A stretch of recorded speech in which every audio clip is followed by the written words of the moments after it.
জয় শ্রীকৃষ্ণা, জয় শ্রী রাধারানী। শুভ সন্ধ্যা বন্ধুরা, আশা করি ভালো আছেন। মেয়েদের 12 মাসের ব্রতকথা।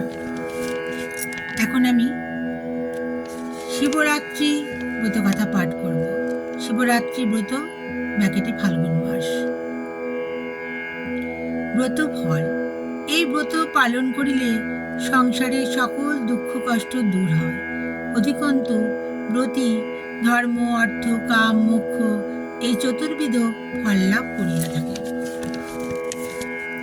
ব্রত কথা।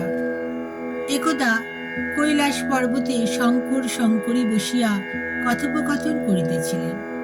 এমন সময় শঙ্করকে জিজ্ঞাসা করিলেন, দেব, কি কর্ম করিলে মনুষ্যলোক, ধর্ম, অর্থ, কাম, মোক্ষ এই চতুর্বর্গ ফল লাভ করে, তাহা আমার নিকট কীর্তন করুন।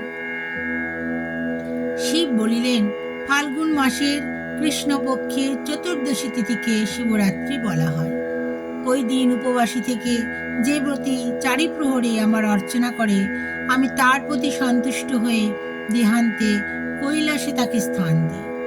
এবার ব্রত মাহাত্ম্য বলছি, শোনো। এক ব্যাধ শিকার করতে গিয়ে পেলে একটা হরিণ। তখনই তাকে সে মেরে ফেললে। সে মরা হরিণটা কাঁধে নিয়ে বাড়ির দিকে চলল। যেতে যেতে রোদে ক্লান্ত হয়ে একটা গাছতলায় শুয়ে ঘুমিয়ে পড়ল। যখন ঘুম ভাঙল, দেখলে রাত হয়ে গেছে। অন্ধকারে হাতড়ে একটা বেল গাছ ধরে তার উপর উঠে হরিণটাকে একটা ডালে বেঁধে সে জেগে বসে রইল। খিদে তেষ্টায় তার চোখে জল এলো। শুকনো বেলপাতা তার চোখের জলের সঙ্গে ঝড়ে নিচে পড়তে লাগলো একটা শিবলিঙ্গের মাথার উপর। প্রকারান্তে তার শিব চতুর্দশীর ব্রত করা হলো। তারপর ভোর হতে সে বাড়ি ফিরে এলো। বউকে রান্না করতে বলে সে নাইতে গেল। নিয়ে যখন বাড়ি আসছে, এমন সময় এক ভিখিরির সঙ্গে তার দেখা হলো। সে ব্যাধের কাছে খেতে চাইলে ব্যাধ তাকে বাড়ি এনে পেট ভরে খাওয়ালে।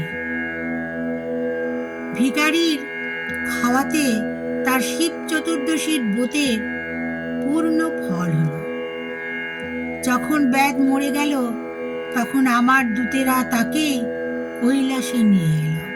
হে শঙ্করী, এই ব্রতের প্রভাবে পৃথিবীর মনুষ্যগণ সর্ব পাপ হতে মুক্ত হয়।